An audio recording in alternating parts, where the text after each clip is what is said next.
что надо работать. И одни активисты удмуртской молодежи создали союз удмуртской молодежи Шунды. Шунда — это в переводе с удмуртского солнце. И возглавила это дело молодая перспективная девушка Светлана Смирнова. А мы, татары, создали союз татарской молодежи Иман, Надежда. И вот так работали. Сегодня Светлана Смирнова, она уже Светлана Константиновна Смирнова, возглавляет Ассамблею народов России, работает в Москве. И с этой минуты никогда не уходила больше с национального движения, с национальной политики. Я с Божьей помощью тоже никогда это дело не оставлял в стороне. И профессиональная деятельность — это профессиональная деятельность. Ну, общественная работа — это всегда тоже часть нашей жизни. Я рад, что вы люди, которые находите время не только для учебы, для работы, но в вашей жизни есть место и для того, чтобы продолжить то, чем жили наши деды, наши предки, чем сегодня живет чувашский народ. И в дальнейшем это должно, я думаю, обязательно продолжится. Когда мы говорим о Республике Татарстан, конечно, это республика со своими историческими корнями, где есть место многим и многим народам. Это наша общая родина. Я не буду вдаваться в исторические факты, но это даже на бытовом уровне. У меня супруга с Аксубаевского района, Мишарка. Мы когда разговариваем, кто татары, кто мишари, кто чуваши, я говорю: ну кто чуваши? Вы тоже чуваши в каком-то смысле, потому что до какого-то поворота в истории мы были один народ, особенно это вот касается мишарской части татарского народа. И у меня в машине есть прекрасный диск Рената Ибрагимова. Он такой немножко научный, научные исследования там есть. И у него там есть цикл песен еще булгарского периода, которые и сегодня, там есть песни булгарского периода, они и сегодня живут в татарском народе, они исполняются на сцене. Это песня Субуйлап, например, это очень глубокая, древняя песня про Волгу. И это в те годы мы его пели вместе как общую песню. О потенциале чувашского народа хотелось бы сказать. Когда мы видим энергичный, бурно развивающийся чувашский народ, Чувашскую республику, говорим о чувашах как об очень энергичном, работоспособном, трудолюбивом, честном, горячем, я бы даже сказал, народе. Но это так и есть, но мне вспоминается беседа с ректором Ереванского строительного университета. Когда он был здесь, в Доме дружбы, такой аксакал, армянин, очень большой, очень древний. Я говорю, у армянского народа, мы говорили о достоинствах армянского народа. Он сказал удивительную для меня тогда вещь. Он сказал: мой народ такой древний, у нас уже мало сил для того, чтобы мечтать, развиваться. Народы, как и люди, стареют. А мой народ, он сказал, очень древний уже. И когда мы с кем-то перемешиваемся, для нас это очень большое благо, потому что у нас появляется энергия. Я передаю его слова, это вот интересная теория. Но говоря о чувашском народе, конечно, мы говорим о молодом, энергичном народе, у которого большая перспектива.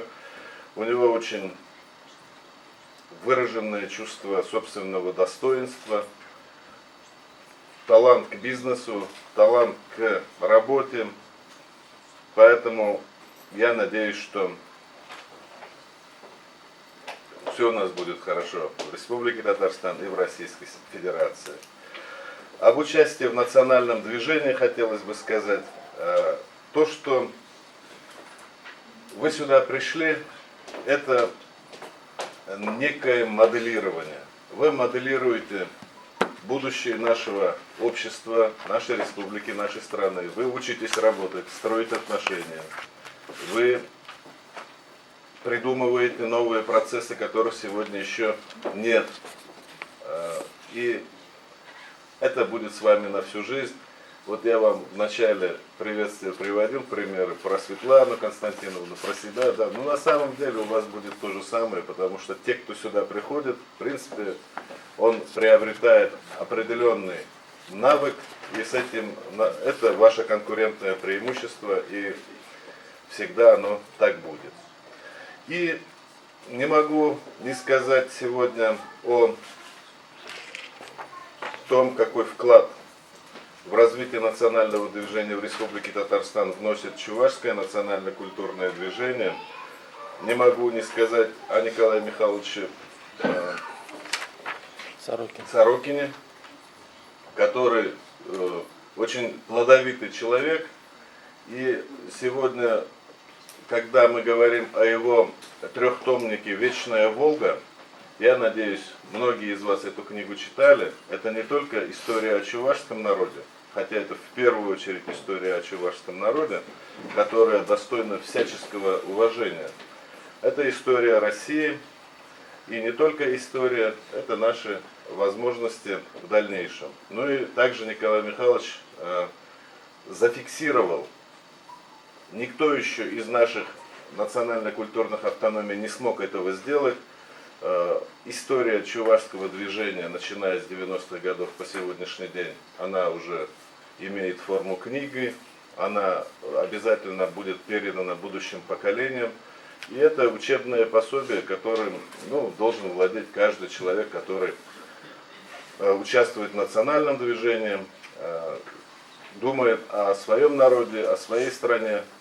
А какая должна быть страна? Вот я не приемлю, когда безоговорочно критикуют страну, руководство, еще что-то. Такая позиция, она не совсем честная, потому что критиковать легко, а участвовать в процессе и по мере возможности исправлять процессы там, где мы имеем свое мнение, можем улучшить ситуацию, этим обязательно надо заниматься.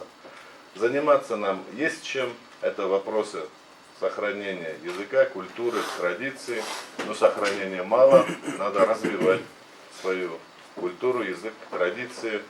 И в Республике Татарстан наши подходы в этом деле во многом являются образцовыми для нашей страны. Будем эту работу продолжать вместе с вами. Хочу пожелать вам успеха в работе, хочу пожелать, чтобы вы стали в жизни успешными людьми, успешными в своей профессии, успешными в своей семье, успешными в своих детях. Ну и никогда не стать равнодушными, всегда быть со своим народом, со своим обществом, со своей республикой, страной. Успехов вам! Спасибо, Юрий Федюсович. Слово предоставляется руководителю исполнительного комитета Чувашской национальной культуры и автономии Республики Татарстан Иванову Владимиру Викторовичу. Уважаемые друзья, уважаемые делегаты, присутствующие, которые пришли и принимают участие в нашем мероприятии. Я буду говорить на русском языке, потому что язык нашего общения, нашего общения. Я рад, что вы так сегодня собрались. Я работаю уже почти второй год. Вижу, как молодежь чувашская работает. Вы очень активны, молодцы. Я от имени старших товарищей, от имени исполкома выражаю вам благодарность. И прошу, чтобы вы также, даже более активно работали. Мне очень нравится ваша позиция. Я вижу, мы уже люди опытные, нам долго не надо смотреть, мы сразу видим, какие вы молодцы. И, знаете, у нас такая среда, Республика Татарстан, где равные возможности всем народам. И очень большое внимание уделяется всем национальностям. Особенно я замечаю и к нам, потому что мы третья национальность по республике. И от нашей позиции тоже много зависит. Мир между людьми, наши взаимоотношения. Живем мы в сложное время, вы все это видите. Ну, все это надо преодолевать надо вместе. И русские, татары, чуваши и другие национальности рука об руку мы эти трудные моменты должны преодолеть. И все в ваших руках, будущее за вами, а мы по мере возможности будем вам помогать, вместе с вами работать, и все ваши начинания, все будем поддерживать по мере возможности, вместе с вами будем работать. Но мы ни в коем случае мы не должны убавлять свой темп. Я, может быть, и похвалил вас лишнего, да, но вы сейчас очень умные. Понимаете, вы умнее, чем мы. Это мы должны признать. Я думаю, что вы критично подойдете к этому. Спасибо вам за работу и успехов вам в дальнейшей работе. Мы будем вместе с вами. Спасибо, Владимир Викторович. Просим вас занять, так скажем, место для награждения. Владимир Викторович, место для награждения. Сразу награждать будете. Награждать будем. Да, в приветственном честь сразу будем награждать. Почетной грамотой Чувашской национально-культурной автономии в Республике Татарстан за значительный вклад в дело возрождения и развития национальной культуры, сохранения обрядов и традиций чувашского народа среди молодежи на территории Республики Татарстан награждается Павлова Елена Сергеевна. Поактивнее, поактивнее. Большое спасибо, Елена Сергеевна. Это моя землячка, мы с одного села. Ей большое спасибо. Ну, ввиду того, что у нее сейчас очень большие нагрузки с учебой, она временно пока бразды правления передает другим, да? Ну, от нас не убегает и не уходит. Спасибо тебе большое. Теряй свои темы.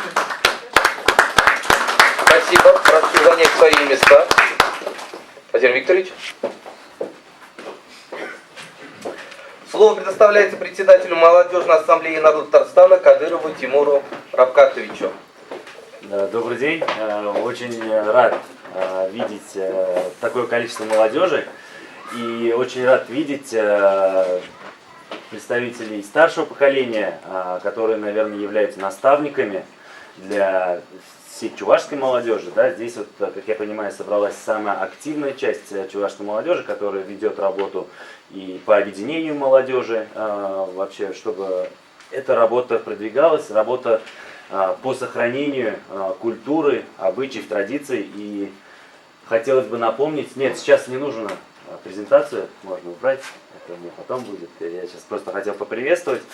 Хотелось как раз поблагодарить, тоже присоединиться к поздравлениям и поблагодарить Елену, которая вот, в свое время взялась, да, то есть, которая в свое время влилась в наше движение, и потом при этом еще хотелось поблагодарить руководство Национально-культурного объединения, да, Чуваши, которые поддержали кандидатуру Елены по нашему предложению, и на протяжении вот этих 2 лет, благодаря чуткому руководству Владимира Викторовича, когда мы обсуждали этот вопрос, то, что выстроилась системная работа, то, что вот сейчас сегодня нам сказали, что у нас из 42 муниципальных, из 43 муниципальных образований к нам приехали из 27, это очень отрадно, потому что видно, что выстраивается система.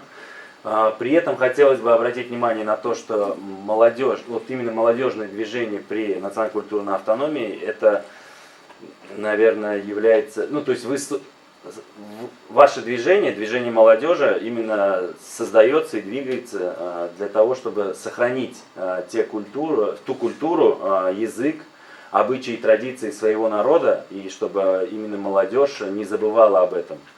Сегодня мы видим представителей, ну, примерно человек 40 молодежи, да, но именно ваша задача работать с той, наверное, в том числе пассивной молодежью, которая, может быть, не совсем понимает для чего в Татарстане им нужен чувашский язык или для чего им нужно сохранять чувашскую культуру. Для этого нужно, наверное, вот хорошо, что вы собрались.